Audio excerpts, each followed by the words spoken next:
All right. So just so everybody knows, we do record these sessions. So if somebody cannot make it, they can take a look on their own time.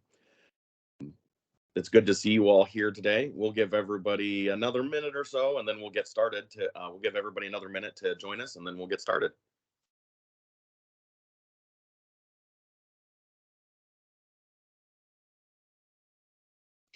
Hi, Harsha. Hi, Kenneth. Hello, happy Friday. Happy Friday. Yes.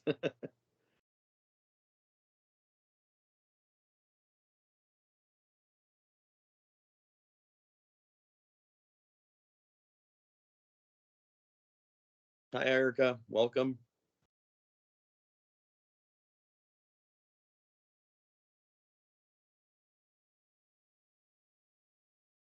All right, we're gonna go ahead and get started. I want to be cognizant of your time, so welcome to Creative Conversations.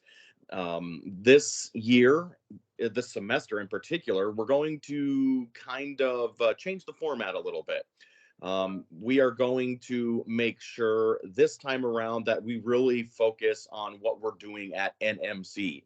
The best practices, the things that you're already doing in class, so we can learn from each other, and we can really see the expertise that is out there that you are all already doing, and we can grow and learn from each other. So normally in the past, if you have joined our Creative Conversations, what we have done is we have um, basically given you 10 minutes to take a look at different articles or different kinds of websites or videos or blogs or whatever about a specific topic.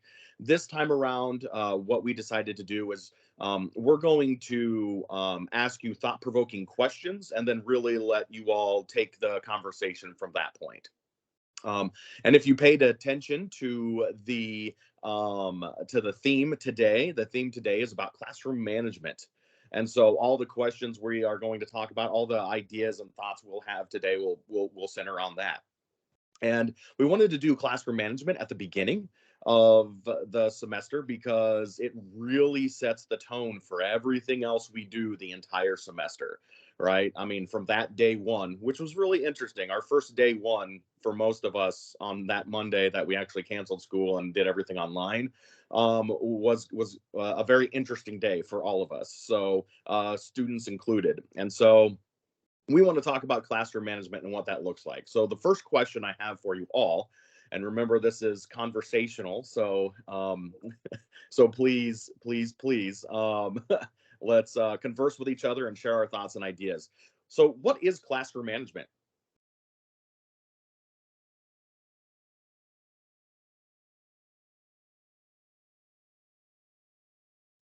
I feel that it's laying the structure of what's going to be acceptable in the classroom and what's not going to be acceptable.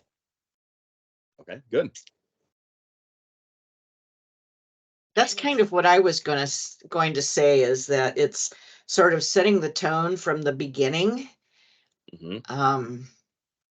That will hopefully carry you through the rest of the semester. Mm-hmm. Including itself and receptive, or open to learning kind of acceptance for the students. Yes, also true.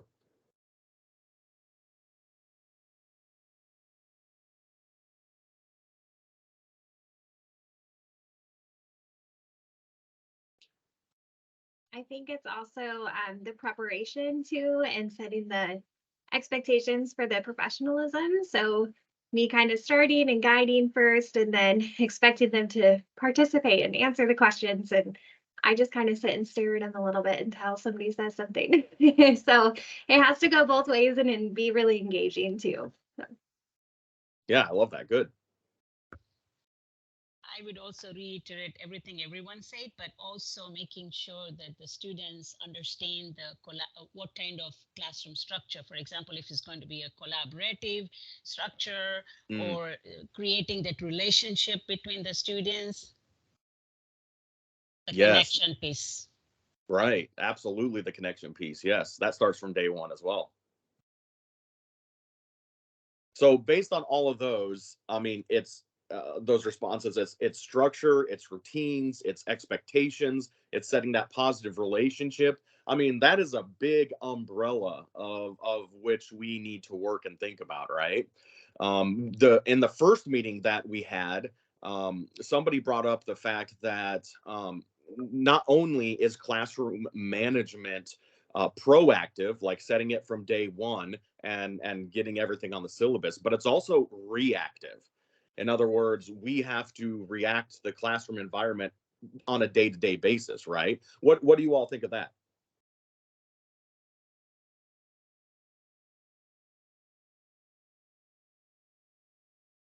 Well, I think the That's beginning of the semester definitely has shown how to be reactive Right?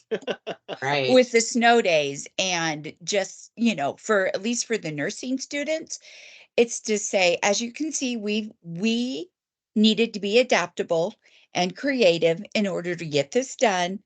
Things are going to change on the fly when you become a professional nurse, and you need to be um, acceptable of all of these quick changes. Yes. Well, and hopefully if you get a lot of your expectations up front, you won't have to be so reactive. I mean, some things you can't avoid, like a snow day or whatever, but hopefully that reduces the number of times you have to be reactive. Yes, and that's a great point, Meg. Yes. That absolutely. The more upfront that you set the foundation and the structures and the routine, and the tighter you hold to those first several weeks, the easier it is then as time goes on to kind of pull away from those. Not necessarily pull away, that's probably not the right words, but to get more relaxed with your students, because somebody was in the last one as well mentioned that very thing. They found that it was a lot harder to be fun and engaging and be super fun and all friendly, and we're going to build positive relationships, and then as time went on, tried to hit the structure and the expectation and the routines further into the semester, and that's a much more difficult way and process to do that.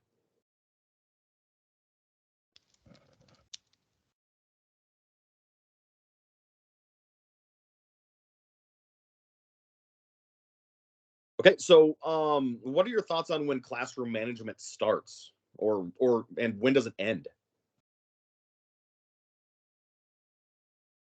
I think it's continuous. It doesn't start or end. Like once you begin your course, the semester, it has to be continuous. So flexibility on both ends is needed. I like what Erica said, that we have to individualize. So we have to be flexible. We can't be rigid on these are the expectations and this is what's going to be there. Yes, expectations are there. They are very clear. They need to be conveyed. But then situations and circumstances arise and we need to be flexible with that. So we need to role model what we are trying to preach. Ooh, yeah. Practice what you preach. I think it starts when you're planning your course. Tell me more. Well, when you look at I mean, a lot of our syllabi are boilerplate, but we all do have some things in them that may be unique to our courses.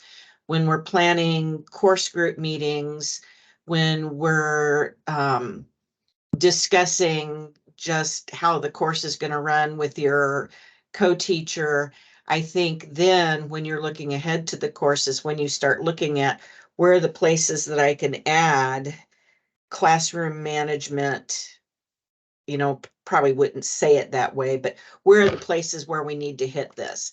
So for instance, this semester, Tracy Lamb and I looked over our syllabus and picked out a couple things that we were really going to hit hard during orientation. And I mean, this was 2-3 weeks before the course started. So I think you can start that right away the first time you meet with your faculty. We all have to be consistent. Here are the things we need to discuss and come to agreement on.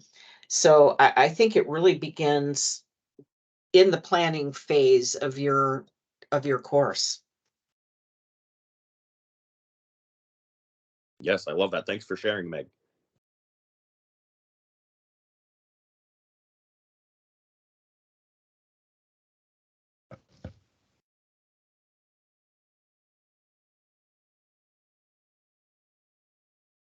So then, when you think about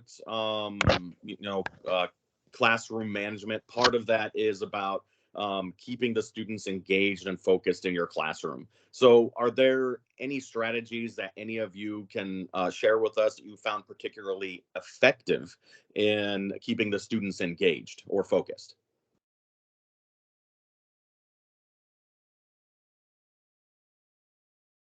So one of the things I do at the beginning of the classes, have the students first fill out a study style questionnaire, which talks a lot about how they study, did they read the textbook, how they do communicate, how do they collaborate, a lot of those factors. And then individually students do that first, tally their scores, and then they get into the groups and then they share the score. I don't need to know the score, but the students share the score with their peers, and then they talk about different study strategies, how effective they've been, what they can do different, and then we touch that back again mid-semester to see the tweaks they made. Did that work or not? Was that effective or not? And what I've found, students are really amazed what they think they know or how they study versus actually what's happening and where they can improve.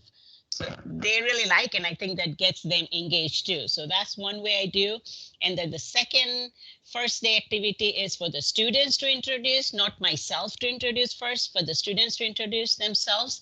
And then I ask them, why do you think we did this activity? And they'll say, well, we need to know each other, that or this. And then I go, that's what the structure of this class is. You're always going to collaborate with your peers. So how many times you have been in a classroom where you don't even know who your peer is? And they're like, yep, most of the guys, we are sitting and I don't know who that person is till at the end of the class. So I think just to get them engaged and also show them what the structure of the course is. Thank you. Yeah. Anybody ever notice how so in K through 12, one of the big things is to set a seating chart. But have you ever noticed how particular your students are about where they sit in the class?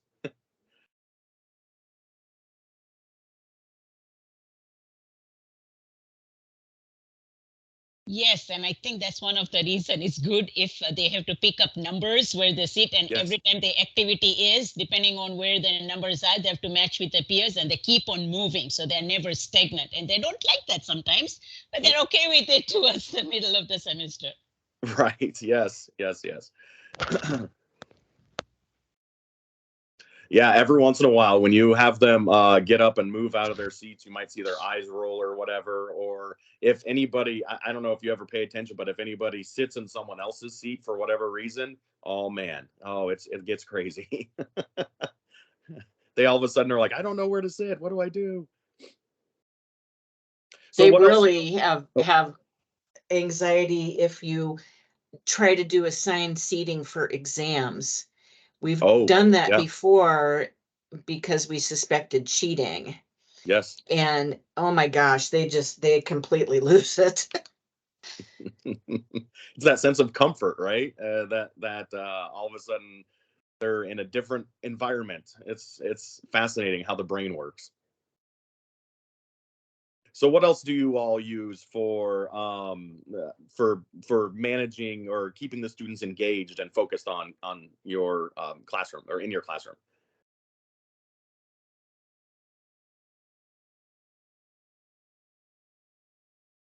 Sometimes they start nodding their heads, especially after lunch. Oh, yes. Yeah. And it's like, you know what, guys? You need to go to the bathroom, stretch it out, walk around, and let's come back. Because they're all nodding. And they look at me like I'm crazy, but it's like, no, you're nodding off. We can't be nodding off. And especially if it's unfortunately one of those days that the material that you really need to present ends up being full lecture. Right. Right. Even, midterm, midway during the lecture, you see them nodding. It's like, come on, let's move. Yeah. I mean, they can't nod off in the middle of a rotation. I mean, that's not okay. Right. So I haven't used it yet, but when I was meeting with a rep from ATI, she said that she had always used the 20-20-10 method. And so you Oh. do 20 minutes of lecture, 20 minutes activity, and then a 10-minute break or 10-minute clarification period plus break in there. And that's how you run every hour. But then it's constantly breaking it up with some activities and engagement to keep them focused. Yeah, that's good. You'll have to keep us posted on how that works for you. Hopefully it works, because like Dixie said, the afternoon can be rough when they're there for 4 hours and have already been in lecture all morning. So Yes.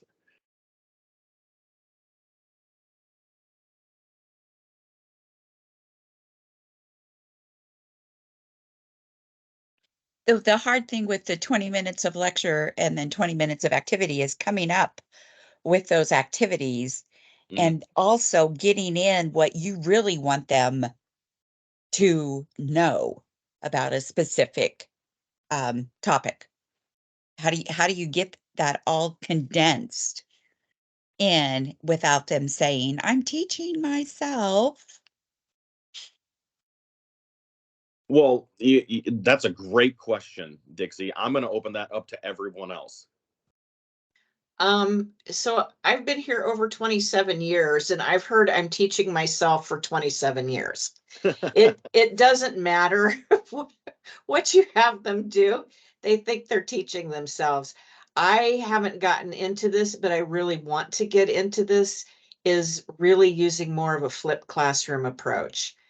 And I think part of getting them into that is really setting those expectations, like we were talking about earlier.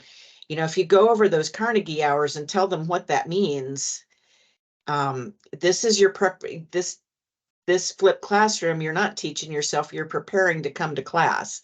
And I think sometimes it's the wording we use. But yeah, I would really, I know Heather does a lot of flipped classrooms. I would really like to hear if anybody else has gotten into that. But I think that's a good way to get a lot of that kind of background, basic information taken care of, so that when they come to class, you work on what you do as a nurse with this concept or with this illness or with this type of patient. Meg, I like how you worded that. Preparing to come to class. I do a lot of flipped classroom. I've been doing that several years now. All of my classrooms are flipped classroom.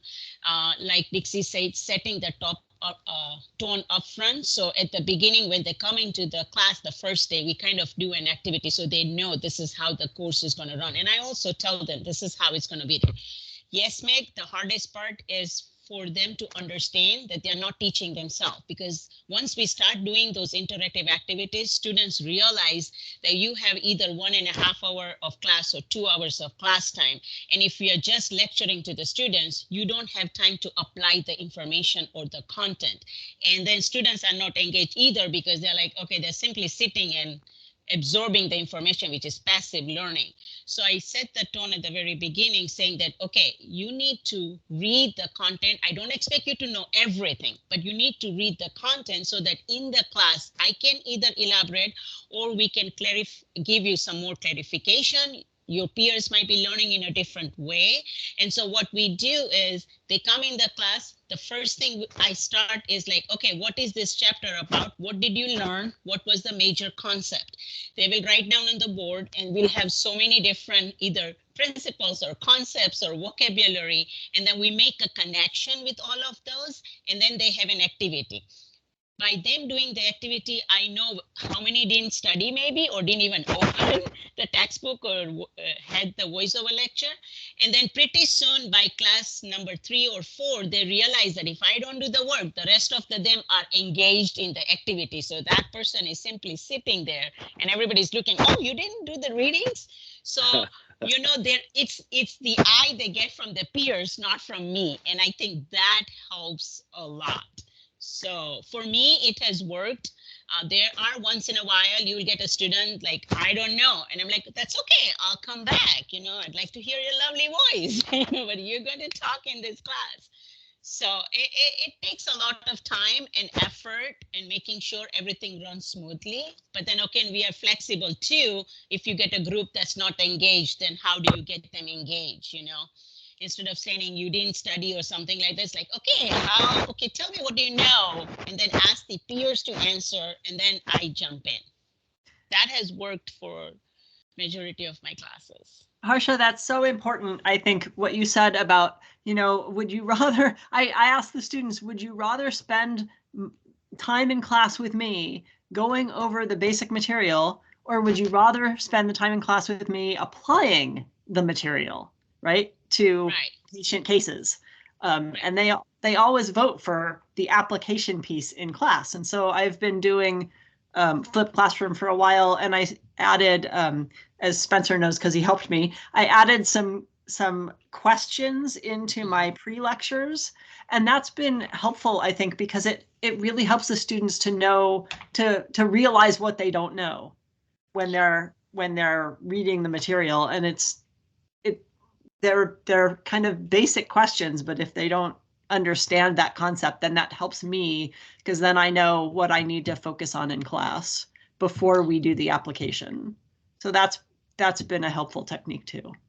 Oh, great. Thanks for sharing that, Lynn, because then, once they learn the content, then last part of the class, which is about 30 to 45 minutes, they do application. So they can see the relevance of the content and how they're applying by, performing the real world application scenarios. And I think they get excited because then like, oh, that's the reason I chose healthcare. So I'm seeing the patients, I'm seeing some of those scenarios.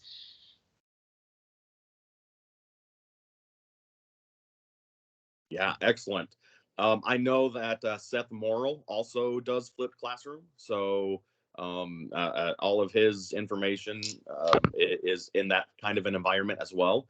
So Meg, it sounds like you have several people you can go talk to and get some more information about that. And I'm sure they'll lend a helping hand.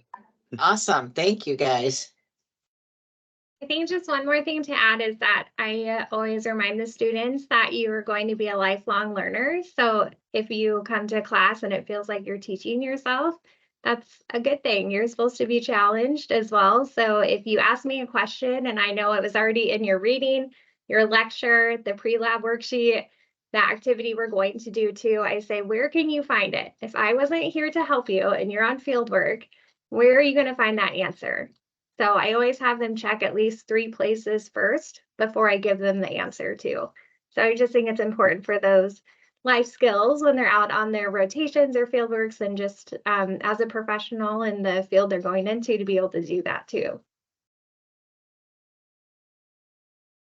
Yeah. Cheryl, that's great that you model that in class before they go to clinical, because I know I'm always encouraging students to, take the initiative to look things up in clinical before they ask, because that'll impress their CI more, and they'll learn it better if they look it up but then I sound like my mother, so let's not go there.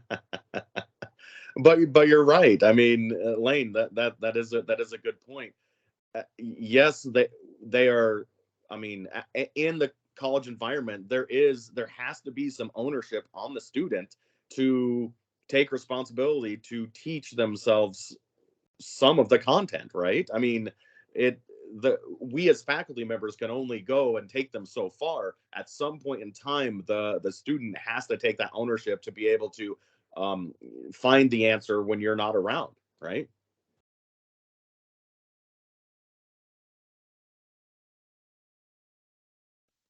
I'm going to step. Oh, I'm sorry. Go ahead, Harsha. Go ahead, Dixit. No, go ahead, Dixit.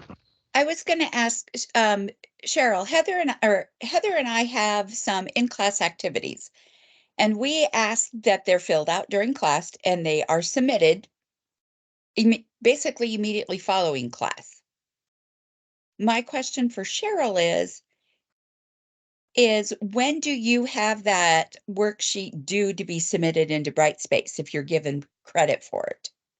Yeah, so that's just part of their participation and professionalism rubric that we have for each class in the OT department. And so they are expected to turn it in before they leave. So right now I'm working on, I'll just give an example. I'm working on orthopedic conditions. So we're focusing on shoulder fractures. So I have different at station. I have 4 of them in lab where it's all active that they have to be prepared, but then yet these worksheets that I have, it asks questions to start them out at the beginning. So like, what are the joints of the shoulder complex? Like, here's our review. You've already had this in previous classes, but I want you to think through it again. And then a client is 1 to 2 weeks post-injury. Orthopedic surgeon orders are this. And then I have like 4 questions underneath of that too. And so on all the way to week 12. So then they have to fill out that whole worksheet with those questions that are going to prepare them for the treatment. And then I go over and I demonstrate the treatment of what they would do. And then I have them expand on that too and have them practice. And then they have to do a skills check before they leave. So I make sure they can do it. And then they have to turn in that worksheet as well. So it really sets the tone. If you didn't do the readings, you're not going to be able to apply anything. So then maybe you get 3 out of 5 points on that P&P. So every week they have a P&P. Okay.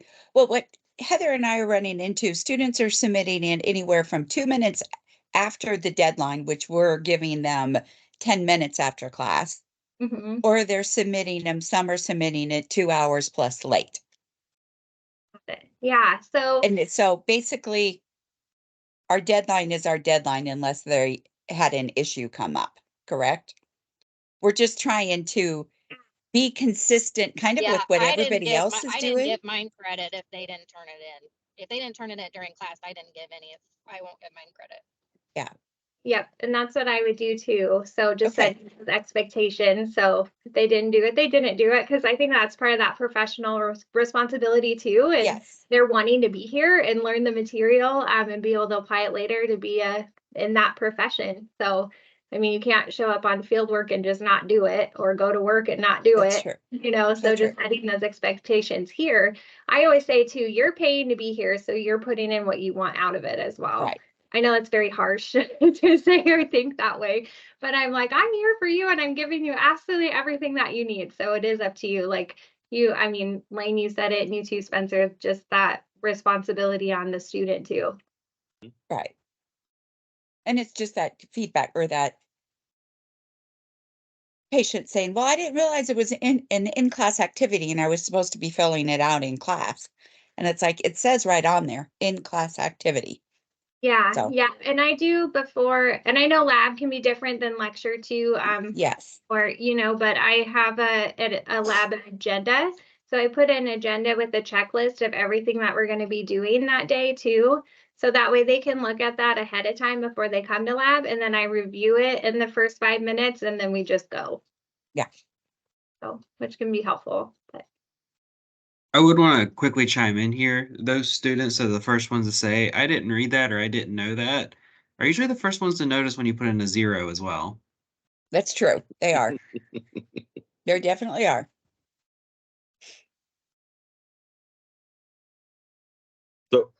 So Kenneth, did you have a question, or is that more just of an observation?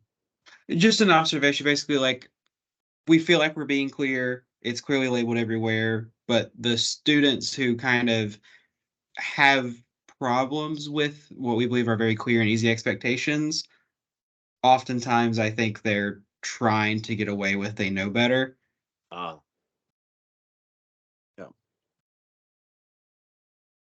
Because I know my lab section, all the lab reports are due at the end of lab. And I'll often get some that are submitted late, despite the fact that people that are submitting it late maybe left 10 minutes early because they finished early. So it's like, as soon as lab's over, if I don't have a submission, I just put in a 0. Now, I mean, if you turn it in immediately, like, you know, sometimes you forget, like, you're not going to lose any points. But there are a few students that just, it's more important to them to leave 15, 20 minutes earlier than to just do the work and submit it. And they just hope I don't notice for some reason. Sure. But then that's exactly what we've been talking about this whole time, is that setting the tone from the very beginning and your expectations, and eventually are in theory, they will learn from their mistakes, right? That's the goal anyway. was just going to add a comment to that. Yes. And would like to hear from everybody too. I'm a huge proponent of formative assessments because that helps me assess the student learning versus the summative assessment checks their competency. And when I conduct the formative assessments, I feel the students are more engaged with the content if there is a grade that's not attached to it. That doesn't mean that we don't have to have summative assessment because we all have exams and we all have quizzes and everything. But I have had very much success with the formative assessments where the students understand that they have to watch the FIP lectures, come into the class, and then do those formative assessments. So how many of you have heavily relied on formative assessments, and what have been your experience? Would be great to hear.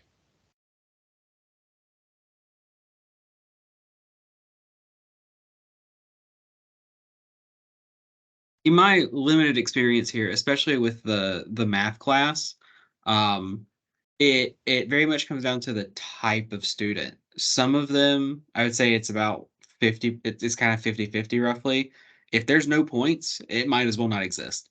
They're going to refuse to engage with it, and the others are just help me know it. They're like, is this going to be on the exam? If this is anything like what's going to be on the exam, they will devour it and try and get it because, like, to them, they're like, any hint is what they need. So I don't see that as a blanket thing. It's more of kind of per student basis. And it could be more that I'm working with freshmen primarily. So they have very different outlooks on things as opposed to somebody who's been through their first or second academic year and has a different perspective by then. Yeah, Kenneth, what is the, because you teach math and chemistry, correct? Yes, and a section of Capstone for the first time now. Okay, so what's the difference between the math course and the chemistry course? Do you see that also in your chemistry course as well? So with the chemistry course, the formative equivalent would be assigned readings and practice problems that don't have a point association. But the kind of summative assessment of that is they have a chapter quiz every week. And a lot of students, because there's no points directly associated with it, despite the fact there is a summative assessment after the fact, they will not read and they do not engage with the practice problems.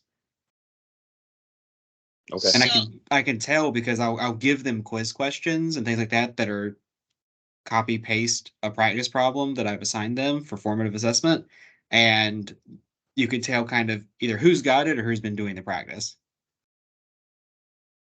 So do you go over that content after you give that formative assessment? Like, let's say that's something to do with a topic, you've given them a formative assessment, you've asked them to do some prior reading, and that formative assessment is based on that which they're doing in the class.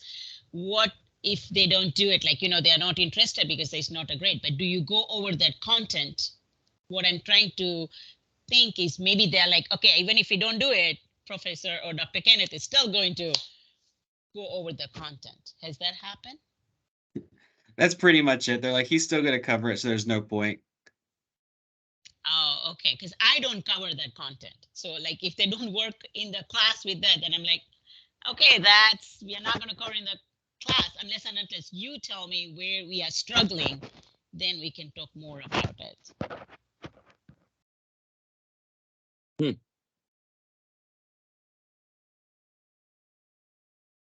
So what else? What do the rest of you do for formative assessments? Sorry? What do the rest of you do for formative assessments? Sorry.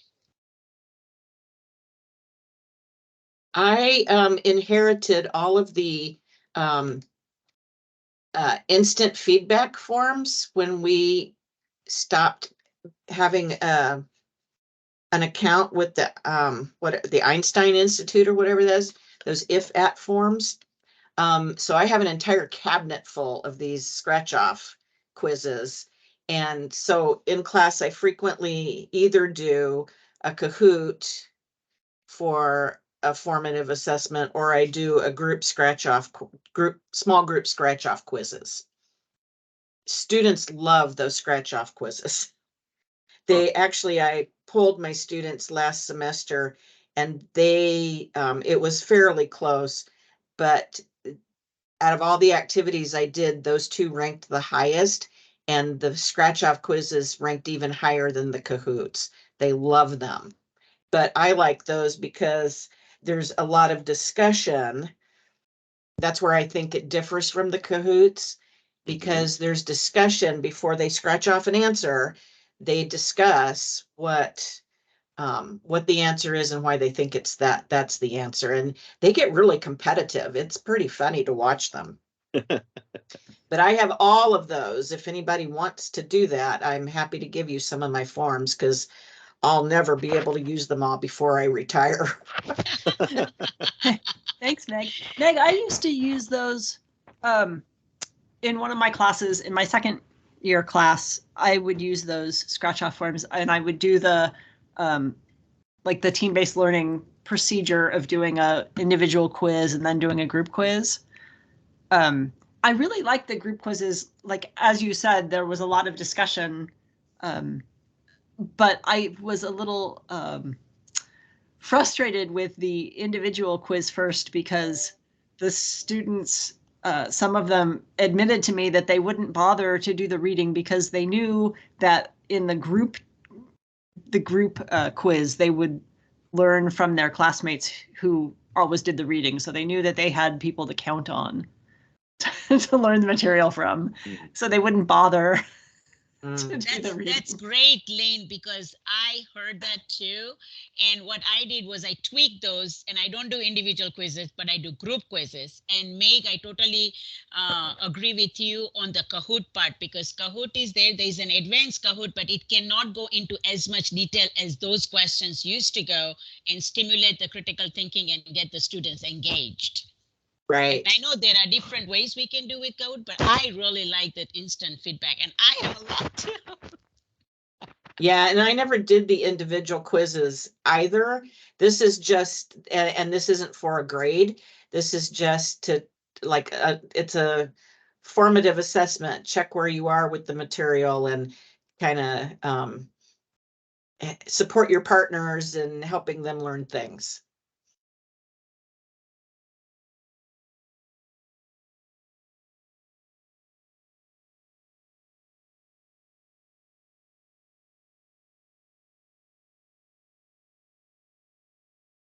Awesome. Thank you, everyone, for sharing your thoughts on it. That's great stuff. Great information.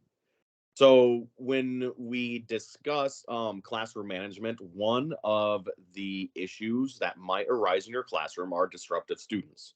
So how do you deal with disruptive behavior?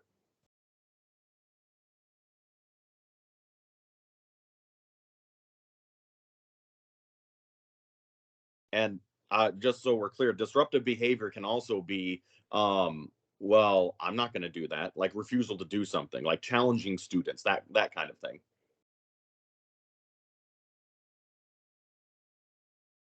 I will admit this is the number one reason I wanted to come to this session, because even after teaching as long as I have, I feel like this is a real weakness. I don't feel comfortable. I guess I feel comfortable confronting people. I don't feel comfortable that I'm choosing to do things that would maybe not generate a grievance or something. I guess I just don't know what our abilities are, where our abilities end. I really feel very uneasy about that. So that's one of the biggest reasons why I came today, is to hear what other people do. One time I remember there were a group of students, we were doing a lab, and they were supposed to be experimenting with and learning more about like normal movement patterns. And there were a group of students that weren't participating. They weren't exploring and writing down their answers. And I asked them about it, and they said that they didn't want to do it because they didn't want to write down the wrong answer. And so to me, I realized that I needed to explain more fully to the class why they were doing the activity. Right. So that was one example. and another example would be when a group of students was done early with their lab, and then they would be kind of disruptive to other students that were still working. And I realized I needed to have ready, right, plan B, an extra challenge for students that were finding the lab easy. But I still struggle with, you know, with students that I don't tell me, for instance, that they don't agree with something because that's not what it says in the textbook. Right. And I try to explain to them that there's more than one way to perform a skill, perform a task, right, treat a patient, right? They need to be open to multiple ways to do that. So, yeah, I also want to hear what others have to say about managing disruptive students. So I'm going to be quiet now.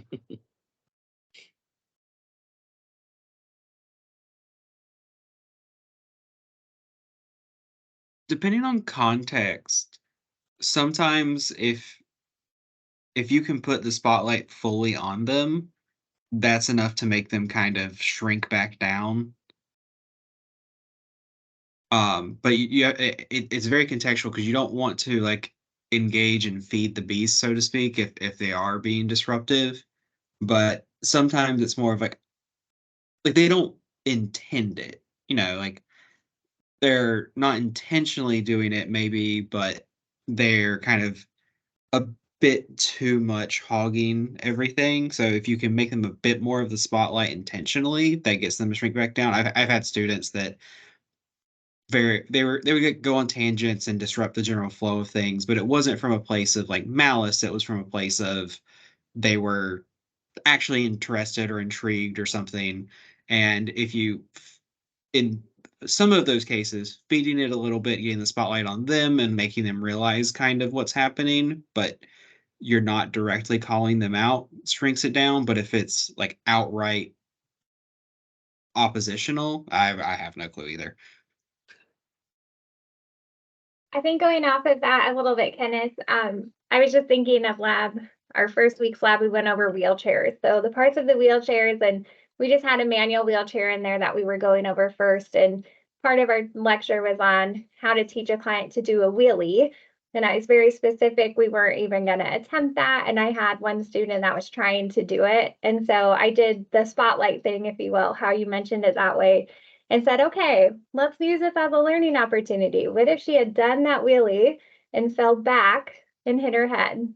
Then what could have happened? Or like, what's missing on this wheelchair? What in your reading kind of like pulled it back to that then, and going over just how serious it is and with patience and how are you going to have this conversation? You know, things like that too. So that has helped in those situation like that, I guess. But yeah, it's tough in knowing what to do. And I think the other thing I've done is just take a break. Then like, okay, we're going to take 3-minute break and kind of let everyone reset and come back too. So, and then that's always a little helpful too, or put some music on and let everyone get their wiggles out, if you will. So we all get a little antsy sometimes. Just different techniques like that. I don't know.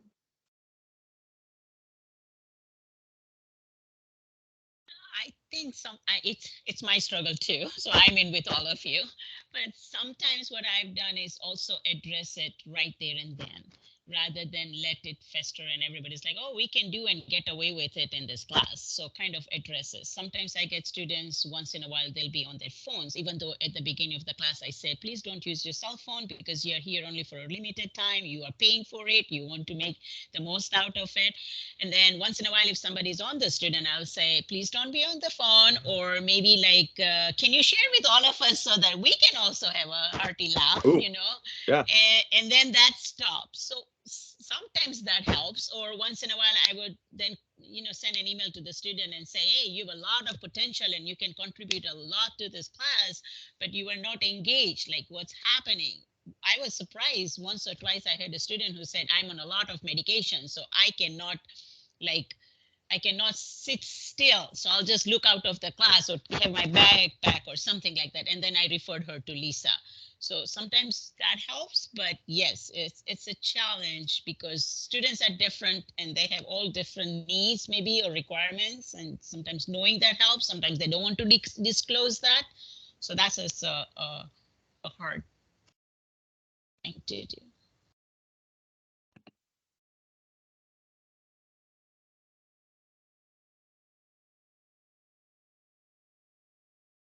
So to me, it sounds like we need to. This seems to. This could possibly be a bigger conversation with administration and finding out, especially when we talk about defiant students. I'm thinking of an example, and I don't know if it's anybody here, but I have heard that one of the faculty members was dealing with a student, and they simply asked to put their name on one of their assignments or whatever, and the student refused to do that. Like, I don't need to put my name on this.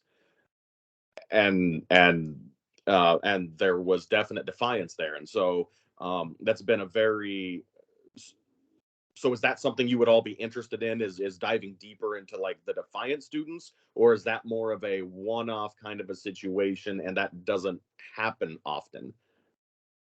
I would like to have more on that, and I can tell you that I presented this at Dean's Council, and Dean's Council referred it to Faculty Development Committee. So I do know that Melissa Kimmerling and Amy have had some discussions on it. But that was the intent of referring it to faculty development, which would certainly include CREATE, because you guys work together. But Yes. that might be a place to start, is to have a conversation with Melissa, because it was actually over that specific student incident is what started the discussion. So I can give you more information about that. I don't want to hog this whole time talking about this. I can give you more information about that. But yeah, that I would definitely like information and better management techniques for the time when you do encounter that, because it isn't as common, and that's not a tool that I think a lot of people keep in their back pocket, because you just don't Right. expect it to happen. I'm going to just add a comment to this. Several years ago, Kate and I, and before that also, we had a mock presentation at the orientation, student orientation, on what to do and what not to do, like the expectations. Student would come and put their feet on the table in the class while the faculty is teaching. So like those are the things that you would not do. So my question is there a way maybe we can involve student government or whoever that is, whether it's administration or whatever, and kind of say this, there are some expectations, even though we mentioned them, there are some expectations that will not be tolerated here at NMC. You know, if you have an issue, obviously you can talk to the faculty or the dean or whoever that is, but maybe a consistent message that has been sent to the students at some point, either beginning, middle, whenever that is. But I think that will help, you know, like the students have a venue that they can, you know, if they have any issues with the faculty, they write down this form or Maxent. Faculty can also fill out a Maxent, but instead of that, I would like a consistent message, maybe a broad message or something, but involving the student government to see what they think about this. Yeah, I mean that's an excellent idea, involving the students, especially the student leadership, in helping the other students realize, hey, these are our expectations as students as well, and not necessarily the expectations of what they want from the faculty, but the expectations of how they want the other students in their class to act.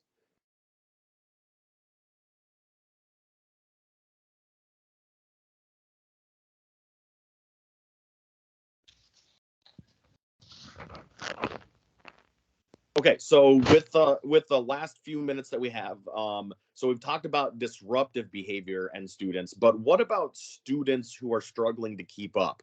What are some of the things that you have found working with students that you have utilized to help struggling students and it was successful?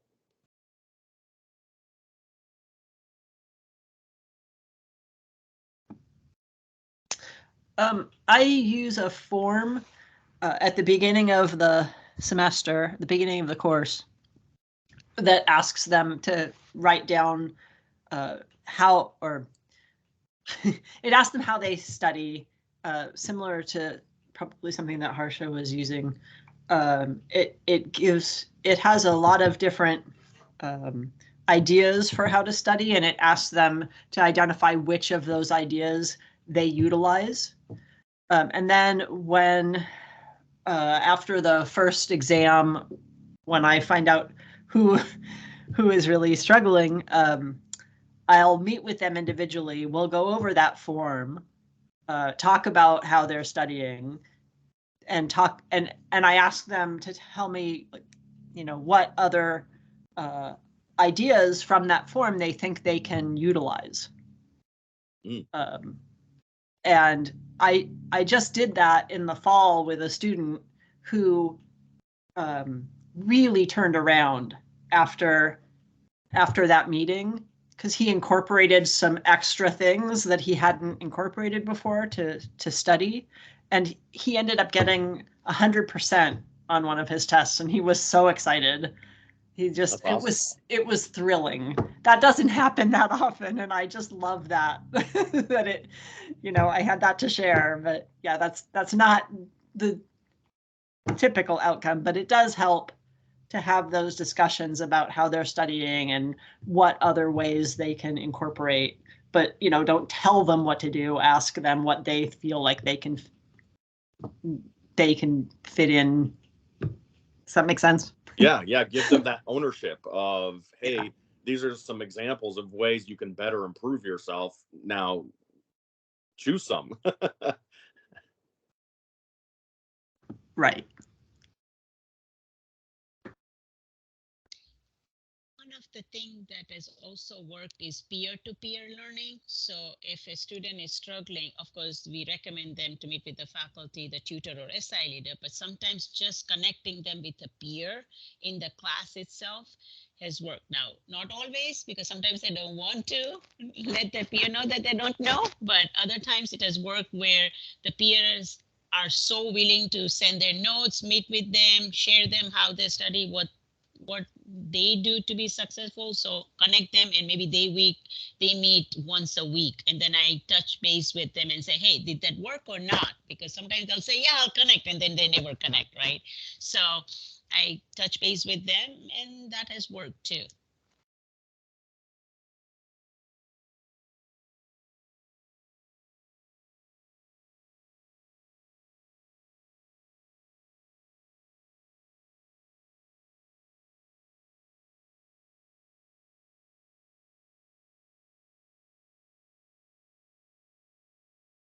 So what else is out there? What else do you do to help or help those struggling students keep up?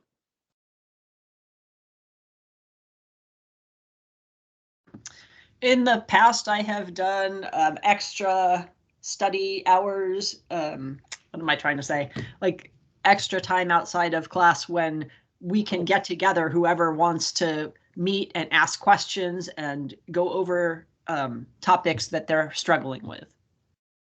And that, I don't do that every time, but that has helped in the past as well. Okay. Love that. Thank you for sharing. One thing I try and do is just kind of at least once or twice a day, just walk through like the cafe area and the library area, because for whatever reason, there's this hesitance to ask questions inside the classroom or like right around class time. But a lot of times if they're actively working, and they see you, it's easier for them to, I guess, have the bravery to ask the question, maybe without all the classroom peers or whatever around. Sure.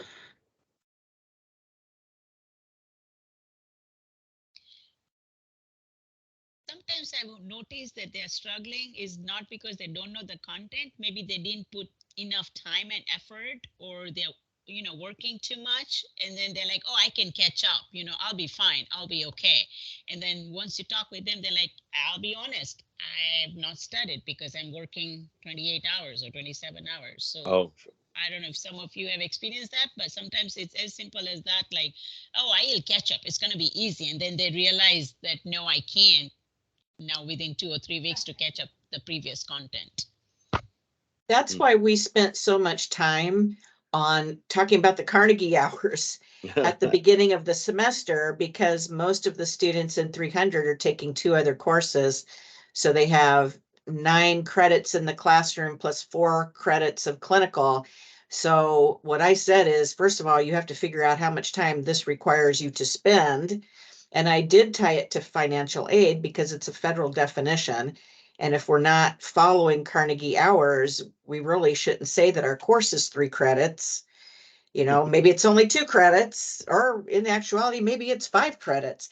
But, you know, we used to have to map that out and show how many, what we did and how we came up with that, and that we still were doing it. But anyway, what I said is, okay, do this first. And then you look at your calendar and say, this is what I can work. And for those of you who say, well, I have to work full time, or I have to work 20 hours a week or whatever, I think this is a good conversation to have with your advisor. One, is there other financial aid you can get? But, you know, 2, should you really be taking all these courses at once if you have to work full time? Because this is the expectation of all of your courses, and we can't change that because it is tied into your federal financial aid. Yes, good point. Good point. That we had a lot of big eyeballs. It's going to take me how long to do what? Yeah. And I've heard some faculty say that the students told them that, are you going to pay my bills if I don't work? So how do they respond then, you know? Oh yeah, and so that's a great question, Harsha. Again, it goes back. At some point in time, the ownership has to be on the student. And no, we're obviously not going to pay your bills if you don't work. But a couple of weeks ago, Lisa Flaherty and Stacy and I and Kat Townsend, we put on a little preschool conference, not preschool. And what we did is we invited all the clinical students, 100 through 400. And we had this little conference called the Learning to Learn. It was an hour-long session where we invited the clinical students and we talked to them about all these different kinds of things, from preparing for class to how to read the textbook to time management and technology skills. And one of those things that we talked about is we actually had them fill out a week's worth of their schedule and help them find those 30-minute gaps here, the hour-long gap here, the 15-minute gap here, and showed them, you know, how that time actually does add up in the long run. It's just, you have to be very intentional, especially if you have to have a job and take courses and have kids and things like that.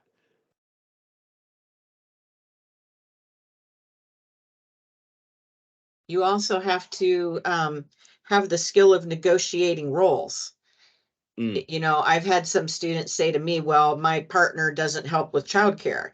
He comes home from work and he expects dinner and whatever, blah, blah, blah. And, you know, so there may be a need there for some, you know, skills for how to develop the ability to negotiate things and say, this is what I need. Oh, that's a good point. Very good point. I love that. Well, thank you very much for all of your input and your conversation today. I think that I don't know about you, but I really like this format. I think it helps us focus more on what NMC is doing rather than what everyone else is doing. So I will send out the Dove Points survey, Qualtrics, whatever it is, to you all via email. I have to get that. I have to find that link and get it from Mark, I believe, and then I'll send it to you all via email. So be looking for that in the next couple of hours. Okay. So thank you very much for your participation, and I hope you all have a great rest of your day. Thanks. This was great. Yeah, appreciate the conversation. Good. Thank Yep. you. Thank you. Bye-bye. Bye.